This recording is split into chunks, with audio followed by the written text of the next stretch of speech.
ಇದೇ ವಿಚಾರಕ್ಕೆ ಸಂಬಂಧಪಟ್ಟಂತೆ ಮತ್ತಷ್ಟು ಅಪ್ಡೇಟ್ಸ್ ಕೊಡ್ತಾರೆ ನಮ್ಮ ಫಿಲಂ ಬ್ಯೂರೋ ಹೆಡ್ ಲಕ್ಷ್ಮೀನಾರಾಯಣ್ ಸಂಪರ್ಕದಲ್ಲಿದ್ದಾರೆ. ಲಕ್ಷ್ಮೀನಾರಾಯಣ್, ಭಾಳ ನೋವಿನ ಸಂಗತಿ, ಇವತ್ತು ಎಸ್ ಜಾನಕಿಯವರು ತಮ್ಮ 88ನೇ ವಯಸ್ಸಿನಲ್ಲಿ ನಮ್ಮನ್ನು ಅಗಲಿದ್ದಾರೆ. ಏನಾಗಿತ್ತು ಕೊನೆ ಗಳಿಗೆಯಲ್ಲಿ, ಅದರ ಬಗ್ಗೆ ಡೀಟೇಲ್ಸ್ ಕೊಡ್ತಾ ಹೋಗೋದಾದ್ರೆ? ಎಸ್ ರಾಮ್, ನಿಜಕ್ಕೂ ಇದು ಸಂಗೀತ ಲೋಕಕ್ಕೆ ತುಂಬಾ ಒಂದು ಕರಾಳ ದಿನ ಅಂತಂದೇ ಹೇಳ್ಬೋದು. ಸಾರಸತ್ವ ಲೋಕದ ಮಹಾವಿದುಷಿಯನ್ನ ನಾವು ಇವತ್ತು ಕಳ್ಕೊಂಡಿದ್ದೀವಿ. ನಿಜಕ್ಕೂ ಇದು ಭಾರತೀಯ ಚಿತ್ರರಂಗಕ್ಕೆ ತುಂಬಲಾರದ ನಷ್ಟ ಅಂದ್ರೆ ತಪ್ಪಾಗಲ್ಲ. ಎಸ್ ಜಾನಕಮ್ಮ ಅವರು ನಮ್ಮ ಪಕ್ಕದ ಆಂಧ್ರ ಪ್ರದೇಶದ ಹೆಣ್ಣು ಮಗಳಾದ್ರೂ ಕೂಡ ನಮ್ಮ ಕನ್ನಡತಿಯಾಗಿ ಗುರುತಿಸಿಕೊಂಡಿದ್ದಂತಹ ಒಬ್ಬ ಮಹಿಳೆ, ಖ್ಯಾತ ಗಾಯಕಿ, ಗಾನ ಕೋಗಿಲೆ ಅಂತ ಹೇಳ್ಬೋದು. ಅವರು ಅಂದ್ರೆ ಮೂಲ ಅವ್ರದ್ದು ಅಂದ್ರೆ ಮದರ್ ಟಂಗ್ ತೆಲುಗು ಆದ್ರೂ ಕೂಡ ಕನ್ನಡತಿಯಂತೆ ಇದೇ ಭಾಷೆಯನ್ನ ಬರೆಯೋದು, ಸುಲಲಿತವಾಗಿ ಮಾತನಾಡೋದು, ಜೊತೆಗೆ ಓದೋದನ್ನ ತುಂಬಾ ಕಲ್ತಿದ್ರು. ಜೊತೆಗೆ ಬಹುಭಾಷಾ ಪ್ರಾವೀಣ್ಯತೆ ಕೂಡ ಪಡೆದಂತ ಒಬ್ಬ ಗಾಯಕಿ ಅಂತ ಹೇಳ್ಬೋದು. ಇವರು ಕೊನೆಯ ದಿನಗಳನ್ನ ನಾನು ಸ್ಮರಿಸೋದಾದ್ರೆ, ಮೈಸೂರಲ್ಲಿ ಅವರು ಸೆಟ್ಲ್ ಆಗ್ಬೇಕು ಅನ್ನೋದು ಅವರು ಬಹುದಿನದ ಕನಸಾಗಿತ್ತು. ನಮ್ಮ ಅರಮನೆ ನಗರಿ ಮೈಸೂರಿನಲ್ಲಿ ಒಂದು ಗೆಸ್ಟ್ ಹೌಸ್ ತಗೊಂಡು, ತಮ್ಗೆ ಇಷ್ಟವಾದಂತ ಗೆಸ್ಟ್ ಹೌಸ್, ಅದನ್ನ ಡಿಸೈನ್ ಮಾಡ್ಕೊಂಡು ಅಲ್ಲೇ ಇದ್ರು. ಇನ್ಫ್ಯಾಕ್ಟ್ ಹೈದರಾಬಾದ್ ಅಲ್ಲಿ ಇರ್ತಕ್ಕಂಥ ಅವರ ಮನೆಯನ್ನ ಮಾರ್ಬಿಟ್ಟು ಮೈಸೂರಲ್ಲೇ ಒಂದು ಸ್ವಂತ ಮನೆಯನ್ನ ಕಟ್ಕೋಬೇಕು, ಅಲ್ಲೇ ಕೊನೆಯ ದಿನಗಳನ್ನ ಕಳಿಬೇಕು ಅನ್ನೋದು ಅವರ ಆಶಯ ಆಗಿತ್ತು. ತನ್ನ ಕೊನೆ ಹೋದ್ರೂ ಕೂಡ ಮೈಸೂರಲ್ಲೇ ಹೋಗ್ಬೇಕು ಅನ್ನೋದು ಅವರ ಆಶಯ ಆಗಿತ್ತು. ಅದರಂತೆ ಇವತ್ತು ಅವರು ಅನಾರೋಗ್ಯದಿಂದ ಬಳಲ್ತಾ ಇದ್ದು, ವಯೋಸಹಜ ಕಾಯಿಲೆಯಿಂದ ಬಳಲ್ತಾ ಇದ್ದು, ಇವತ್ತು ಅಪೋಲೋ ಆಸ್ಪತ್ರೆಗೆ ನಿನ್ನೆ ಅಷ್ಟೇ ದಾಖಲಾಗಿದ್ರು. ಇವತ್ತು ಅವರಿಗೆ ಹೃದಯಾಘಾತ ಆಗಿ ಇನ್ನಿಲ್ಲ ಅಂತಾಗಿದೆ. ಮತ್ತೊಂದು ವಿಚಾರ ನಾನು ಇಲ್ಲಿ ಹೇಳಲೇಬೇಕು ರಾಮ್. ರೀಸೆಂಟ್ ಆಗಿ ಅವರು ಮಂಗಳೂರಿಗೆ ಹೋಗಿ ಬಂದಿದ್ರು. ಮಂಗಳೂರಿಗೆ ರಿಲೇಟಿವ್ ಮನೆಗೆ ಹೋಗಿ ಬಂದ ನಂತರ ಅವರ ಆರೋಗ್ಯ ಕೈಕೊಟ್ಟಿತ್ತು. ಸೊ ಹಂಗಾಗಿ ಈಗ ಏಜ್ ಆದ್ಮೇಲೆ ಯೂಶಲಿ ವಾಟರ್ ಅಥವಾ ಒಂದು ಗಾಳಿ ವಾತಾವರಣ ಬದಲಾವಣೆ ಆದ್ರೆ ಸಹಜವಾಗಿಯೇ ಆರೋಗ್ಯ ಜಾಸ್ತಿ ಹದಗೆಡುತ್ತೆ ಅಂತಕ್ಕಂಥದ್ದು ಎಲ್ಲರಿಗೂ ಗೊತ್ತಿರುವ ವಿಚಾರ. ಮೈಸೂರಲ್ಲಿ ಇರ್ತಕ್ಕಂತಹ ಸ್ವಚ್ಛಂದವಾದಂತ ಗಾಳಿ, ಆ ತರದ ಒಂದು ವೆಂಟಿಲೇಷನ್ ಬೇರೆ ಎಲ್ಲೂ ಸಿಗಕ್ ಸಾಧ್ಯ ಇಲ್ಲ. ಹಾಗಾಗಿ ಟ್ರಾವೆಲ್ ಕೂಡ ಮಾಡಿದ್ರಿಂದ ಅವರು ಅನಾರೋಗ್ಯಕ್ಕೆ ತುತ್ತಾಗಿದ್ರು. ಹಾಗಾಗಿ ನಿನ್ನೆ ಅಷ್ಟೇ ಅವರು ಅಪೋಲೋ ಆಸ್ಪತ್ರೆಗೆ ದಾಖಲಾಗಿದ್ರು. ಅವ್ರನ್ನ ಕೇರ್ ಟೇಕ್ ಮಾಡೋದಕ್ಕೆ ನವೀನ್ ಅಂತಕ್ಕಂಥವ್ರು ಒಬ್ರಿದ್ರು. ಅವರು ಮೈಸೂರು ಮೂಲದವರು. ಇನ್ಫ್ಯಾಕ್ಟ್ ಅವರು ಫರ್ನಿಚರ್ ಅಂಗಡಿಗೆ ಎಸ್ ಜಾನಕಮ್ಮ ಫರ್ನಿಚರ್ಸ್ ಅಂತಂದೇ ಹೆಸರು ಕೂಡ ಇಟ್ಟಿದಾರಂತೆ. ಸೊ ಸ್ವಂತ ಮಗನಂತೆ ಅವರು ಇದ್ದು ನೋಡ್ಕೋತಾ ಇದ್ರು. ಸೊ ಅವರೇ ಆಸ್ಪತ್ರೆಗೆ ದಾಖಲು ಕೂಡ ಮಾಡಿದ್ರು. ಇವತ್ತು ಹೃದಯಾಘಾತದಿಂದ ಇವತ್ತು ಸಂಜೆ 7:25 ಅವರು ಇನ್ನಿಲ್ಲ ಅಂತಿರ್ತಕ್ಕಂಥದ್ದು ನಿಜಕ್ಕೂ ನೋವಿನ ಸಂಗತಿ.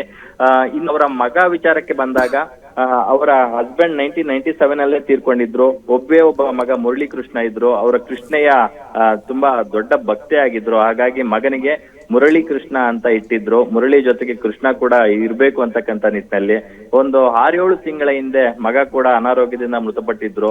ಮಗ ತೀರ್ಕೊಂಡ ನಂತರ ಸಾಕಷ್ಟು ಮಾನಸಿಕವಾಗಿ ನೊಂದಿದ್ರು, ಕುಗ್ಗಿದ್ರು ಕೂಡ. ಜೊತೆಗೆ ಸೊಸೆ ಕೂಡ ಡಿವೋರ್ಸ್ ಆಗಿ ದೂರ ಇದ್ರಿಂದ, ಸೊ ಮೊಮ್ಮಕ್ಕಳು ದೂರ ಇದ್ರಿಂದ ಅದರಿಂದನೂ ತುಂಬಾ ಬಾಧಿತರಾಗಿದ್ರು. ಯಾವಾಗ ಮಗ ತೀರ್ಕೊಂಡ್ರು, ನನಗೆ ಇನ್ ಯಾವುದೇ ಕಾರ್ಯಕ್ರಮ ಬೇಡ ಅಂತೇಳಿ ಎಲ್ಲಾ ಇವುಗಳಿಂದ ಮುಕ್ತಿಯಾಗಿ ಹೊರಗಡೆ ಅಂದ್ರೆ ಏಕಾಂಗಿಯಾಗಿ ಇರುವಂತ ಒಂದು ಕಾರ್ಯವನ್ನ ಮಾಡ್ತಾ ಇದ್ರು. ಇನ್ಫ್ಯಾಕ್ಟ್ ಡಿಸೆಂಬರ್ ಮಗ ಮುರಳಿ ಕೃಷ್ಣ ಒಂದು ದೊಡ್ಡ ಸಂಗೀತ ಕಾರ್ಯಕ್ರಮ ಮಾಡೋದಿಕ್ಕೆ ಎಲ್ಲಾ ರೂಪುರೇಷೆಗಳನ್ನ ಸಿದ್ಧಪಡಿಸ್ಕೊಂತ ಇದ್ರಂತೆ. ಸೊ ಅದಕ್ಕೆ ಪೂರ್ವಪರಿಯಾಗಿ ಇನ್ನು ತೆಲುಗು, ತಮಿಳು ಮತ್ತೆ ಕನ್ನಡದ ದೊಡ್ಡ ದೊಡ್ಡ ಸಿಂಗರ್ಗಳಿಗೆ ಅವರೇ ಸ್ವತಃ ಕರೆ ಮಾಡಿ, ನೀವು ಈ ತರ ಡಿಸೆಂಬರ್ ಅಲ್ಲಿ ಒಂದು ಕಾರ್ಯಕ್ರಮ ಹಮ್ಮಿಕೊಂಡಿದ್ದೀನಿ, ಮೈಸೂರಿಗೆ ಆಗಮಿಸ್ಬೇಕು, ಆ ಕಾರ್ಯಕ್ರಮದಲ್ಲಿ ನೀವು ನನ್ನ ಮಗನ ಪರವಾಗಿ ಒಂದಷ್ಟು ಹಾಡುಗಳನ್ನ ಆಡಬೇಕು ಅಂತ ಮನವರಿಕೆ ಮಾಡ್ಕೊಂಡಿದ್ರಂತೆ. ಖ್ಯಾತ ಗಾಯಕಿ ಚಿತ್ರ ಅವರ ಡೇಟ್ಸ್ ಗಾಗಿ ವೇಟ್ ಮಾಡ್ತಾ ಇದ್ರು. ಹಾಗಾಗಿ ಚಿತ್ರ ಅವರ ಡೇಟ್ ಡಿಸೆಂಬರ್ ಅಲ್ಲಿ ಇದ್ರಿಂದ ಡಿಸೆಂಬರ್ ಹಾಕಲು ಇವರು ಪ್ಲಾನ್ಸ್ ಮಾಡ್ಕೊಂಡಿದ್ರಂತೆ. ಆದ್ರೆ ಅವರ ಕೊನೆಯ ಆಸೆ ಈಡೇರದೆ ಹೋಗಿರ್ತಕ್ಕಂಥದ್ದು. ಅಂದ್ರೆ ಒಂದ್ ಕಡೆ ಮಗನ ಹೆಸರಲ್ಲಿ ಒಂದು ಸಂಗೀತ ಕಾರ್ಯಕ್ರಮ ಮಾಡೋದು, ಮತ್ತೊಂದು ಮೈಸೂರಲ್ಲಿ ಒಂದು ಸ್ವಂತ ಸೂರು ಕಟ್ಕೊಳ್ತಕ್ಕಂತ ಒಂದು ಕಾರ್ಯ, ಎರಡೂ ಕೂಡ ಜಾನಕಮ್ಮ ಅವರಿಗೆ ಏನು ಫುಲ್ಫಿಲ್ ಆಗಿಲ್ಲ ಅಂತ ಹೇಳ್ಬೋದು. ಆದ್ರೂ ಕೂಡ ವಿಶ್ವದ ಮೂಲೆ ಮೂಲೆಯಲ್ಲಿ ಎಸ್ ಜಾನಕಮ್ಮ ಅವರಿಗೆ ಅವರ ಹಾಡುಗಳನ್ನ ಕೇಳುವಂತಹ ಕಿವಿಗಳು ಸಾಕಷ್ಟು ಇದಾವೆ. ಸೊ ಅವರ ಕಿವಿಗಳನ್ನು ಹಿಂಪಾಗಿಸ್ತಕ್ಕಂತಹ ಸಾವಿರಾರು ಹಾಡುಗಳು ಅವರ ಜೀವಮಾನದಲ್ಲಿ ಸುಮಾರು 6 ದಶಕಗಳ ಕಾಲ, 60 ವರ್ಷಗಳ ಕಾಲ 48,000ಕ್ಕೂ ಅಧಿಕ ಹಾಡುಗಳನ್ನು ಹಾಡಿದ್ದಾರೆ ಅಂತಂದ್ರೆ ಇದು ತಮಾಷೆಯ ಮಾತಲ್ಲ. ಭಾರತೀಯ ಚಿತ್ರರಂಗದ ಪ್ರತಿಯೊಂದು ಭಾಷೆಯಲ್ಲೂ ಅವರ ಒಂದು ಕಂಠ ಇದೆ, ಅವರ ಧ್ವನಿ ಇದೆ. ಅದರ ಹೊರತಾಗಿ ವಿದೇಶಿ ಭಾಷೆಗಳಲ್ಲೂ ಕೂಡ ಸಾವಿರಾರು ಹಾಡುಗಳನ್ನು ಹಾಡಿರ್ತಕ್ಕಂತ ಒಂದು ಗರಿಮೆ ಅವರಿಗೆ ಸಲ್ಲುತ್ತೆ. ಅವ್ರು ಇವತ್ತಿಲ್ಲ ನಮ್ಮೊಟ್ಟಿಗೆ ಅಂತಕ್ಕಂಥದ್ದು ನಿಜಕ್ಕೂ ನೋವಿನ ಸಂಗತಿ. ಇದೊಂಥರ ಚಿತ್ರರಂಗಕ್ಕೆ ಅಪಾರವಾದಂತ ನಷ್ಟ ಅಂತಂದೇ ಹೇಳ್ಬೋದು. ಅವರ ಗುರು ಶಿಷ್ಯರುಂದವರು ಅಂತೂ ಇವತ್ತು ಸ್ವಂತ ತಾಯಿಯನ್ನು ಕಳೆದುಕೊಂಡ ತಬ್ಬಲಿಗಳಂತಾಗಿದ್ದಾರೆ ಅಂತಂದ್ರೆ ತಪ್ಪಾಗಲ್ಲ ರಾಮ್. ಲಕ್ಷ್ಮೀನಾರಾಯಣ್, ಸಹಜವಾಗಿ ನೀವು ದೊಡ್ಡ ದೊಡ್ಡ ಸೆಲೆಬ್ರಿಟಿಗಳನ್ನು ಬೇರೆ ಬೇರೆ ಕಾರ್ಯಕ್ರಮಗಳಲ್ಲಿ ಭೇಟಿ ಆಗ್ತಾ ಇರ್ತೀರಿ. ಅದೇ ರೀತಿಯಾಗಿ ಯಾವತ್ತೂ ಜಾನಕಮ್ಮನವರನ್ನು ಭೇಟಿ ಮಾಡುವಂಥ ಒಂದು ಕೆಲಸ ಒಂದು ಆ ಸಂದರ್ಭ ಯಾವತ್ತೂ ಬಂದಿಲ್ವಾ ಅಂತ? ಆ ತರದ ಒಂದು ಸುಯೋಗ ನಮ್ಗೆ ಸಿಗ್ಲೇ ಇಲ್ಲ ಅಂತಕ್ಕಂಥದ್ದು. ನಾನು 1.5 ದಶಕ ಆದ್ರೂ ಕೂಡ ಸಿನಿಮಾ ಪತ್ರಕರ್ತನಾಗಿ ನಾನು ಅವರೊಟ್ಟಿಗೆ ವೈಯಕ್ತಿಕವಾಗಿ ಭೇಟಿಯಾಗಿ ಮಾತಾಡುವಂತ ಒಂದು ಸುಯೋಗ ನಮ್ಗೆ ಸಿಗ್ಲೇ ಇಲ್ಲ ಅಂತಕ್ಕಂಥದ್ದು ದುರ್ದೈವ. ಆದ್ರೆ ಅವರ ಹಾಡುಗಳು, ಅವರು ಮಾಡಿದಂತ ಸಾಧನೆಗಳಿದೆಯಲ್ಲ, ನಿಜಕ್ಕೂ ಒಂದೊಂದು ಮೈಲುಗಲ್ಲು ಅಂತಂದ್ರೆ ತಪ್ಪಾಗಲ್ಲ ರಾಮ್. ಯಾಕಂತಂದ್ರೆ ಗಾಯಕಿಯಾಗಿ ಆಕೆ ಮಾಡಿದಂತಹ ಒಂದೊಂದು ದಾಖಲೆನೂ ಇದೆಯಲ್ಲ, ಅದು ಈ ಜನ್ಮದಲ್ಲಿ ಬೇರೆ ಯಾವ ಗಾಯಕಿನೂ ಮಾಡಕ್ಕೆ ಸಾಧ್ಯ ಇಲ್ಲ ಅಂತ ಅನ್ಬೋದು. ಅಷ್ಟು ದಾಖಲೆಗಳನ್ನ ಅವರು ಮಾಡಿಬಿಟ್ಟಿದ್ದಾರೆ ಅಂತ ಹೇಳ್ಬೋದು. ಯಾಕಂದ್ರೆ she is a queen of expression and modulation ಅಂತ.